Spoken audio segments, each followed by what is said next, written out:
Buenos días, Dios le bendiga, le habla su amigo y hermano Saúl Rivera, siervo y amigo de Jesucristo, aquí bajo un silbo apacible en la mañana del miércoles 14 de mayo del 2025. En los pasados videos les prometí que iba a hacer una grabación acerca de un tema bien interesante, un tema que no sé cuántos han escuchado esa expresión: lo que dicte tu corazón. La verdad es que al menos yo la he escuchado desde niño. Desde niño yo he escuchado esa expresión, lo que dicte tu corazón. Pero mira lo que dice en Primera de Juan capítulo 3 verso 20. Dice: pues si nuestro corazón nos reprende, mayor que nuestro corazón es Dios, y Él sabe todas las cosas. Esto es una expresión que pudiera trascender tal vez cientos de años. Por lo regular se le oye mencionar cuando se trata de algún sentimiento de atracción hacia otra persona, o como se le conoce cuando ese chico, ese muchacho está, y voy a usar una expresión boricua aquí de Puerto Rico, la isla del Cordero, enchulado. Una expresión boricua, enchulado de esa muchacha, o viceversa, esa muchacha que está enchulada de ese muchacho. También se oye esa expresión cuando hay que tomar ciertas decisiones o decisiones definitivas para aceptar un empleo o tal vez para renunciar a ese empleo. La realidad es que hay un gran número de situaciones en las cuales esa expresión, la expresión lo que dicte tu corazón, sale a relucir en la toma de decisiones. Y como mencioné en Primera de Juan 3:20, pues si nuestro corazón nos reprende, mayor que nuestro corazón es Dios, y Él sabe todas las cosas. Lo que dicte tu corazón. Pero ¿qué es el corazón? Científica y médicamente, el corazón es ese motor del cuerpo de todo ser creado aquí en la tierra, entiéndase el ser humano, pero también de los animales, animales terrestres, animales del cielo y animales del mar, las bestias, las aves, los peces. Es un músculo que bombea la sangre oxigenada al resto del cuerpo con unas válvulas, unas venas o arterias, y que en conjunto con el cerebro impulsa la sangre oxigenada al resto del cuerpo. Y la sangre que está desoxigenada la pasa por los pulmones para que se reoxigene la misma nuevamente. Es un proceso que es bien meticuloso y que tiene suma precisión. La medicina reconoce y dice que el corazón tiene el tamaño del puño de la persona misma. Luego de dar una breve descripción del corazón, buscando su información, y que la he tenido que buscar, ¿por qué? Porque pues he tenido que hacerme unos exámenes también yo del corazón, cuando ciertas valvulitas pues tienden como que a ponerse un poquito changas, y he tenido que buscar información y hacerme análisis, evaluaciones y un montón de estudios. Pero luego de dar esa muy breve descripción del corazón, me vino una pregunta a mi mente. ¿Será por eso que existe esa expresión, lo que dicte tu corazón? Porque en definitiva el corazón representa una parte importantísima del cuerpo, y podría decir yo, la parte más importante del cuerpo. Un cuerpo con un cerebro pero sin funcionar y sin alusión a nada en específico, porque puede darse a entender y a veces uno piensa de que hay ciertas personas que como que no utilizan esa parte que tienen aquí arriba en las tomas de decisiones o en expresiones que hacen, y pues a veces mencionan de que pero este no tiene cerebro, ¿verdad?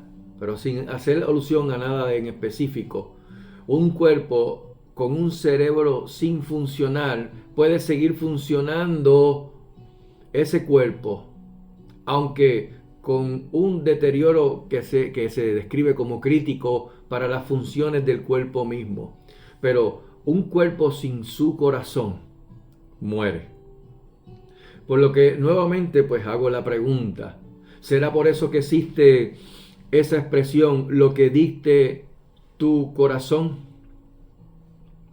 Cuando nosotros vamos a la Biblia, la Escritura, la palabra de Dios, nos da una descripción en igual importancia que la que acabamos de describir hace un momento atrás con relación al cuerpo, pero incluye a otras partes.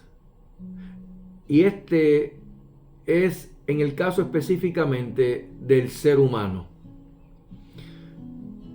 Y digo específicamente porque el ser humano es espíritu, alma y cuerpo. El apóstol Pablo menciona en su carta a los tesalonicenses que todo nuestro ser, espíritu, alma y cuerpo, sea guardado irreprensible para la venida de nuestro Señor Jesucristo. Lo puedes buscar en 1 de Tesalonicenses capítulo 5, verso 23.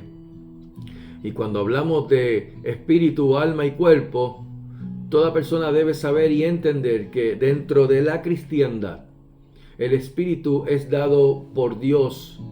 Es ese soplo de Dios, el aliento de Dios al ser humano, como lo menciona en Génesis capítulo 2, verso 7, cuando dice: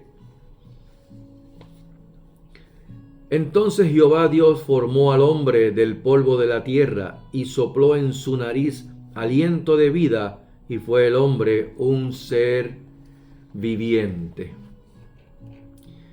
En el libro de Eclesiastés, vayamos un momento a Eclesiastés, el libro que se conoce como el libro del predicador, se hace mención de que todo ser humano no puede olvidarse de su creación, de su creador, que no pueden olvidarse de su creador desde su juventud. Y mira cómo lo dice: acuérdate de tu creador en los días de tu juventud, antes que vengan los días malos y lleguen los años de los cuales digas: no tengo en ellos contentamiento.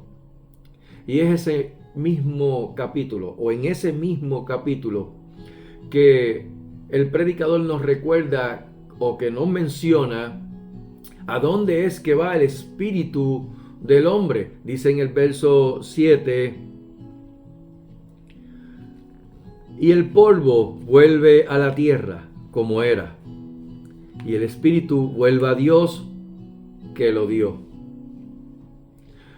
Esto que en resumidas cuentas el predicador expresa de todo lo que acabo de leer, y lo expresa de esta manera: vanidad de vanidades, dijo el predicador, todo es vanidad. Y finalizando su discurso diciéndonos: el fin de todo discurso oído es este: teme a Dios y guarda sus mandamientos, porque esto es el todo del hombre. Porque Dios traerá toda obra a juicio juntamente con toda cosa encubierta, sea buena o sea mala. Eclesiastés capítulo 12, versos 13 y 14, los últimos versos del libro de Eclesiastés. Es un discurso o palabras que muy pocos prestan oídos a ellas. Sin embargo, eso no va a detener, mis amados, no detendrá a Dios de hacerla cumplir, pues ¿sabes qué? Es su palabra, y Él no es hombre para que mienta, ni hijo de hombre para que se arrepienta, como lo dice en el libro de Números capítulo 23 verso 19, cuando dice: Dios no es hombre para que mienta, ni hijo de hombre para que se arrepienta. Él dijo y no hará, habló y no lo ejecutará. Es una pregunta que te la está haciendo porque la va a hacer. Lo dijo y lo va a hacer. Lo habló y lo va a ejecutar. También encontramos mencionado el alma, ya hablamos del espíritu. El alma es lo que muchos conocen como el asiento de las emociones y es también lo que otros conocen como el yo, el quien tú eres. Es aquí donde digo yo, valga la redundancia, comienzan los espaguetis mentales de las interpretaciones habidas y por haber y donde se dirige hacia lo espiritual. Es aquí que es necesario que la persona natural tiene que saber cómo definir el término espiritual. Pero también, escuchen bien, para el cristiano debe tener sumo cuidado en no confundirse y caer en el error en su interpretación. ¿Y por qué hago una distinción entre una persona natural y un cristiano? Cuando yo digo cristiano, no me estoy refiriendo a uno que lo dice como un cliché, como algo que es obvio del hombre, sino a una persona nacida de nuevo, al que se dirige por la escritura, la Biblia, la palabra de Dios. Escuchen cómo lo dice el apóstol Pablo, como lo menciona claramente cuando se menciona en Primera de Corintios, capítulo 2, verso 12 al 16. Y dice: y nosotros no hemos recibido el espíritu del mundo, sino el espíritu que proviene de Dios, para que sepamos lo que Dios nos ha concedido, el cual también hablamos, no con palabras enseñadas por sabiduría humana, sino con las que enseña el Espíritu, acomodando lo espiritual a lo espiritual. Pero el hombre natural no percibe las cosas que son del Espíritu de Dios, porque para él son locura y no las puede entender, porque se han de discernir espiritualmente. Verso 15. En cambio, el espiritual lo juzga todas las cosas, pero él no es juzgado de nadie, porque ¿quién conoció la mente del Señor? ¿Quién le instruirá?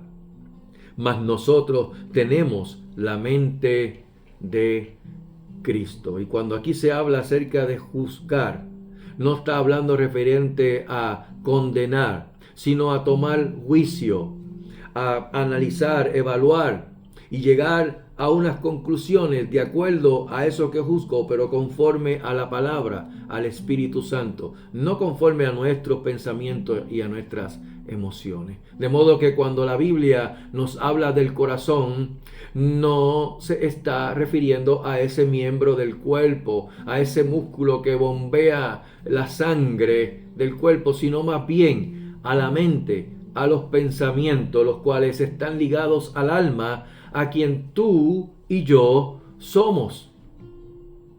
Y eso nos lleva a las dos partes del cuerpo que mencioné al principio y que trabajan simultáneamente y que trabajan en conjunto, el corazón y el cerebro. De hecho, como un dato interesante, la ciencia no sabe ni se explica cómo en una parte pequeñita de toda esa masa encefálica se encuentra esa computadora o ese procesador del ser humano.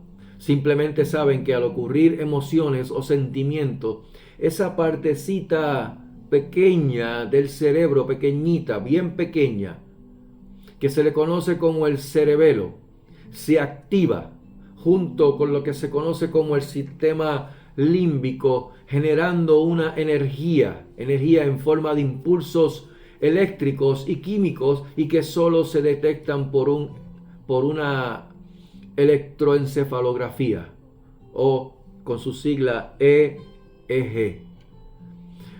Aunque también pueden utilizar un método muy conocido médicamente como el electrocardiograma, el EKG, el cual pues entiendo que muchos han pasado por eso.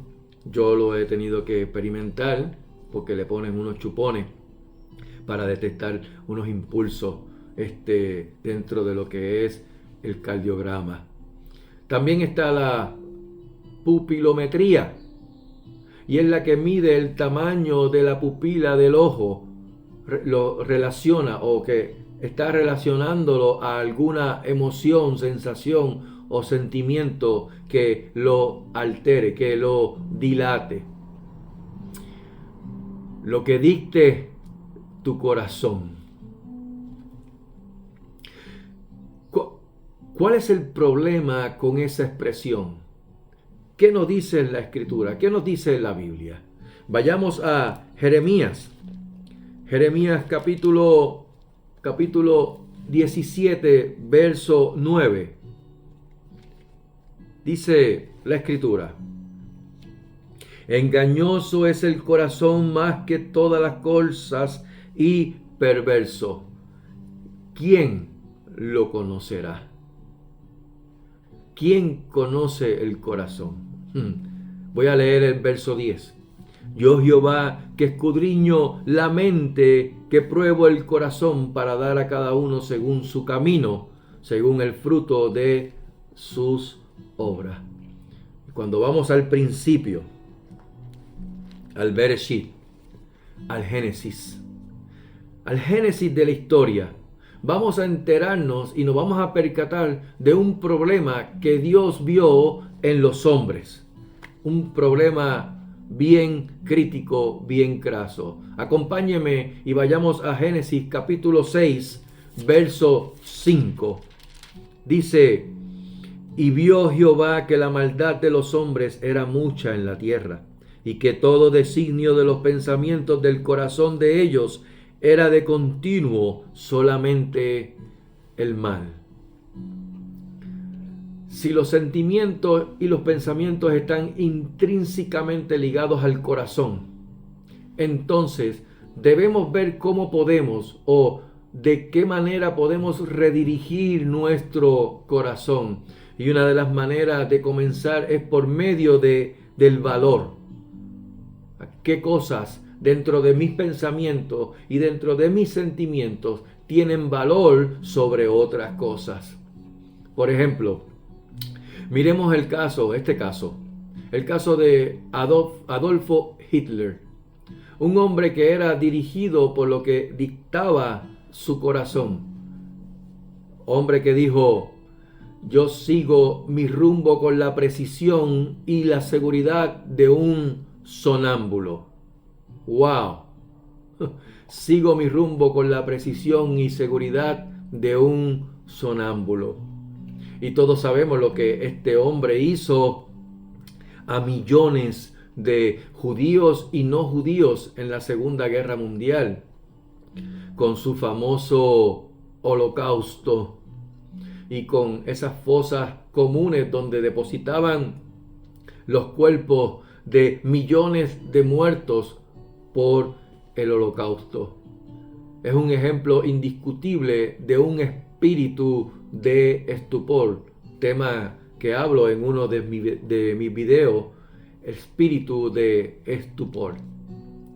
Adolfo Hitler presentaba los mismos rasgos y las mismas características de los hombres antes del diluvio, como lo mencioné en Génesis capítulo 6, verso 5, cuando dice Dios: y vio Jehová que la maldad de los hombres era mucha en la tierra, y que todo designio de los pensamientos del corazón de ellos era de continuo solamente el mal. Y el ser humano, como naturaleza caída de la gracia y la gloria de Dios, estando destituidos de él, como dice en Romanos capítulo 3, verso 23, cuando nos dice: por cuanto todos pecaron y están destituidos de la gloria de Dios. Es el corazón del hombre, y cuando digo hombre me estoy refiriendo tanto a hombre como a mujer, a todo ser humano. Ha estado, está y seguirá estando siendo guiados por los deseos carnales en vez de ser guiados por la sabiduría de Dios, la del Espíritu de Dios, como nos dice en Romanos 8:14, cuando dice: porque todos los que son guiados por el Espíritu de Dios, estos son hijos de Dios.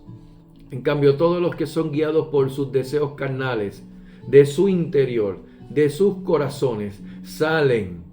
¿Qué cosas salen? Mira cómo lo dijo Jesucristo en Marcos capítulo 7, verso 21. Marcos 7, 21. Porque de dentro del corazón de los hombres salen los malos pensamientos, los adulterios, las fornicaciones, los homicidios, los hurtos, las avaricias, las maldades, el engaño, la lascivia, la envidia, la maledicencia, la soberbia, la insensatez. Todas esas maldades de dentro salen y contaminan al hombre. El escritor y teólogo del siglo XVII, John Owen, dijo en una ocasión: las tentaciones y las ocasiones no introducen nada en un hombre, solo extraen lo que ya había en él. John Owen. Por supuesto, fue una manera en la que interpretó lo que Jesús dijo acerca del corazón del hombre, que lo acabamos de leer en Marcos 7, verso 21 al 23, y que también podemos encontrarlo en Mateo 15, 19, cuando dice: porque de dentro del corazón de los hombres salen los malos pensamientos, y todo lo que hablamos con respecto a eso, que dice que todas esas maldades de dentro salen y contaminan al hombre. Por lo que todo cuanto desea nuestro corazón es lo que nos llevará o nos atraerá a amarlo, a hacerlo nuestra posesión. Hace unos minutos mencioné el caso de Hitler, Adolfo Hitler, ese dictador alemán del llamado Holocausto, el tercer Führer, donde el rumbo de su corazón seguía con la precisión y la seguridad de un sonámbulo. O sea, él no miraba para ningún lado, tenía un espíritu de estupor. Pero eso fue hace 85 años atrás. Escucha alguna de las frases célebres de otra persona que conocen hoy recientemente, hoy día, Oprah Winfrey. Mira estas frases: sigue tus instintos. Ahí es donde la verdadera sabiduría se manifiesta. Otra frase: sigue tus sentimientos. Si se siente bien, sigue adelante. Si no se siente bien, no lo hagas. Oprah Winfrey. Suenan muy bonitos y hasta bien motivadores, muy motivadores. Pero, ¿cuál es el problema con ese tipo de pensamiento? ¿Qué nos dice la Escritura? ¿Qué nos dice la Biblia, la palabra de Dios? Vayamos a Proverbios capítulo 28. Proverbios capítulo 28 dice, verso 26: el que confía en su propio corazón es necio, mas el que camina en sabiduría será librado. Y si de hablar de sabiduría se refiere, tenemos que permanecer aquí.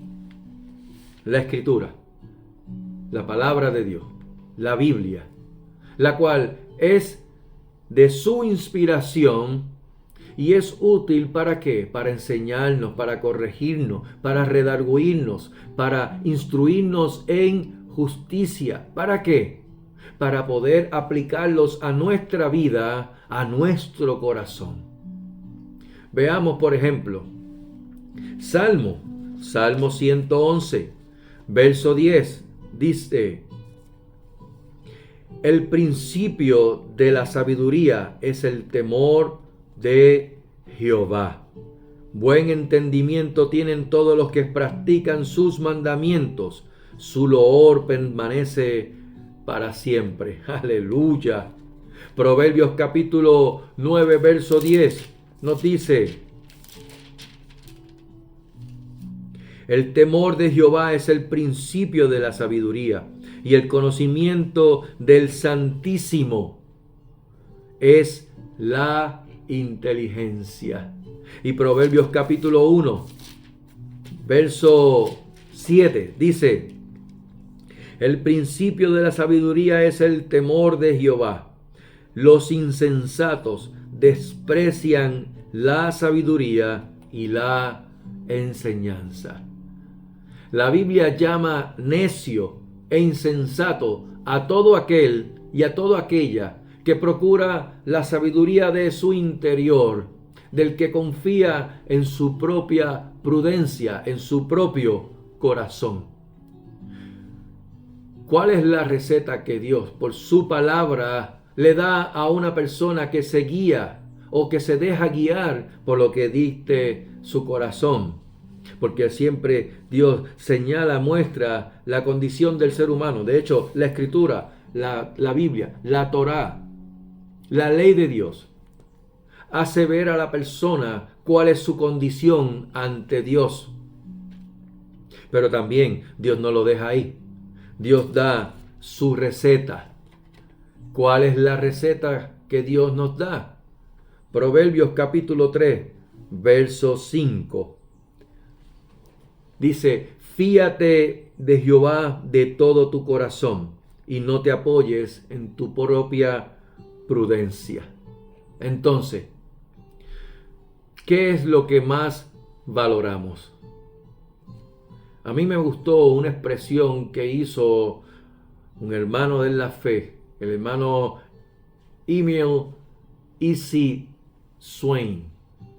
Él es del ministerio Living Waters, que tuvimos la oportunidad de compartir las palabras con él, o que él compartiera su sabiduría que viene de Dios, sus enseñanzas, en un momento dado en la ciudad de Ponce, hace unos años atrás. Dice esta expresión: necesitamos reorientar nuestro sistema de valores para alinearlo con lo que Dios valora. Cuando hacemos de esas cosas nuestro tesoro, nuestros corazones naturalmente lo seguirán. Emil E.C. Swain, del ministerio Living Waters. Por lo que termino con el título de este mensaje y la pregunta: lo que dicte tu corazón. ¿Sigues lo que dicta tu corazón? ¿Qué dicta tu corazón? Oye, hoy te digo, querido amigo y querida amiga, fíate de Jehová de todo tu corazón y no te apoyes en tu propia prudencia. Reconócelo en todos tus caminos y Él enderezará tus veredas. No seas sabio en tu propia opinión. Teme a Jehová y apártate del mal, porque será medicina a tu cuerpo y refrigerio para tus huesos. Proverbio capítulo 3, versos 5 al 8. Qué palabra tan exquisita por parte del Señor a nuestro corazón. Querido amigo y querida amiga, a ti te hablo hoy.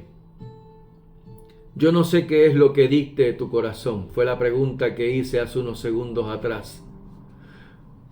Yo sé que sí sigues lo que dicta tu corazón. Por eso es que el Señor te dice que te fíes en Él de todo tu corazón y que no te apoyes en tu propia prudencia. Que lo reconozca en todos tus caminos, porque sabes que hay promesa de que Él va a enderezar tus veredas. De que no seas sabio, que no seas sabia en tu propia opinión, sino más bien teme a Jehová y apártate del mal. ¿Por qué? Porque el principio de la sabiduría es el temor de Jehová. Y cuando digo temor de Jehová, no se está refiriendo a miedo, a un pánico, sino más bien a un temor reverente, que por amor obedece su palabra, de la misma manera que nosotros a nuestros padres obedecemos cuando se nos da una instrucción. Cuando niño te decía tu padre o tu madre, te decían, oye, no hagas esto, haz esto. Y tú, por amor, obedecías con un temor, porque lo amabas, no con miedo. Y hoy el Señor te dice, fíate de Jehová, fíate de mí, dice el Señor. ¿Cómo podemos hacer eso? ¿Cómo puedes comenzar a hacer eso? Hechos capítulo 17, verso 30 al 31 dice, que Dios, habiendo pasado por alto los tiempos de esta ignorancia, ahora manda a todos los hombres en todo lugar a que se arrepientan, por cuanto ha establecido un día al cual juzgará al mundo con justicia por aquel varón a quien designó, dando fe a todos con haberle levantado de entre los muertos. Ese se llama Jesucristo. Y cuando tú vienes con un corazón arrepentido, ¿arrepentido de qué? De vivir a espaldas de la palabra de Dios, de su palabra, de la Biblia, va a producir una convicción de pecado, porque la palabra de Dios te lleva a convicción de que vives a espaldas de Él. La ley de Jehová es perfecta, que convierte el alma. Pero cuando tú vienes con un corazón contrito y humillado, como dice en el Salmo 51, verso 17, que los sacrificios de Dios son el espíritu quebrantado, al corazón contrito y humillado, no despreciarás tú, oh Dios. Y eso, cuando el Señor, que sabe tu corazón, que Él conoce tu corazón, porque como lo mencioné en Jeremías, engañoso es el corazón más que todas las cosas y perverso, ¿quién lo conocerá? Yo Jehová, dice el Señor, soy el que conozco el corazón, los pensamientos, discierne los pensamientos que hay en tu corazón. Él sabe que vas a venir con un corazón arrepentido, porque tú no puedes burlar a Dios. Lo que el hombre siembra, eso también va a cosechar. Y cuando eso se produce en ti, su misericordia te alcanza y su gracia, que es Jesucristo, te salva. Sí, ¿cómo es eso, Saúl? Romanos capítulo 10, verso 8 al 10, más que dice, cerca de ti está la palabra, en tu boca y en tu corazón, en tu boca y en tu corazón. Y esta es la palabra de fe que predicamos, que si confesares con tu boca que Jesús es el Señor y creyeres en tu corazón que Dios le levantó de entre los muertos, serás salvo, porque con el corazón se cree para justicia, mas con la boca se confiesa para salvación. Querido amigo, no hay otra manera en la que puedas venir al Señor. No hay otra manera en la que pueda ser salvo, que pueda ser librado de la ira de Dios, por cuanto todos pecaron, están destituidos de la gloria de Dios. Cuando la persona está destituida de la gloria de Dios, su rumbo, lamentablemente como el pensamiento de ese hombre Adolfo Hitler, su rumbo es derechito al infierno, al lago de fuego y azufre, finalmente, que es la muerte segunda. Y tal vez dirá, pero ¿por qué tienes que producir miedo? Si esto produce miedo en tu corazón, que sea un miedo como tu aliado y como tu enemigo. Porque cuando tú estás en una montaña y te allegas a una roca donde lo que ves al final es el precipicio, ese miedo te va a frenar, te va a hacer analizar y evaluar y darte cuenta de que si das un paso más, vas rumbo al precipicio. Y ojalá sea ese el miedo que te pueda producir estas últimas palabras. Porque lo que está escrito en la Escritura, escrito está. Y Dios no es hombre para que mienta, ni hijo de hombre para que se arrepienta. Si Él lo dijo, lo hará. Si lo habló, lo va a ejecutar. Y el fin de todo hombre y mujer que rechace a Jesucristo, su unigénito Hijo, como su Señor y Salvador, el fin es la muerte segunda, el lago de fuego y azufre, y como tormento ese infierno donde el gusano nunca muere y la llama nunca se apaga. Espero en el Señor que esos dos últimos versos, Hechos 17, verso 30, Romanos 10, verso 9, entre a tu corazón. El Espíritu Santo te redarguya, te convenza de pecado, de justicia y de juicio, pero también te consuele, porque ¿sabes qué? ¿Cómo puedes invocar a aquel en el cual no has creído? ¿Cómo creerás en aquel de quien no has oído? ¿Y cómo oirás si no hay quien te predique? Y hoy es lo que acabo de hacer, predicarte a ti. Todos estos 36 minutos han sido para que tú llegues a la conclusión de que fuera de Cristo estás perdido rumbo al infierno. Y que necesitas escapar de la ira de Dios y viniendo a los brazos del Señor con un corazón contrito y humillado, el cual no desprecia a Dios nunca. Que Jehová les bendiga y les guarde. Que Jehová haga resplandecer su rostro sobre ustedes y tenga de ustedes misericordia. Que Jehová alce sobre ustedes su rostro y ponga en ustedes shalom. Que tengan una excelente mañana, tarde o noche cuando puedan ver este video. Pero sobre todas las cosas, y espero en el Señor que puedas reflexionar y venir a los pies de Él antes de que se te haga tarde. Que la gracia y la paz de nuestro Señor Jesucristo sea sobre vuestras vidas en sobreabundancia y que añada gracia sobre gracia a tu corazón, a tu vida. Amén, amén. Dios te bendiga.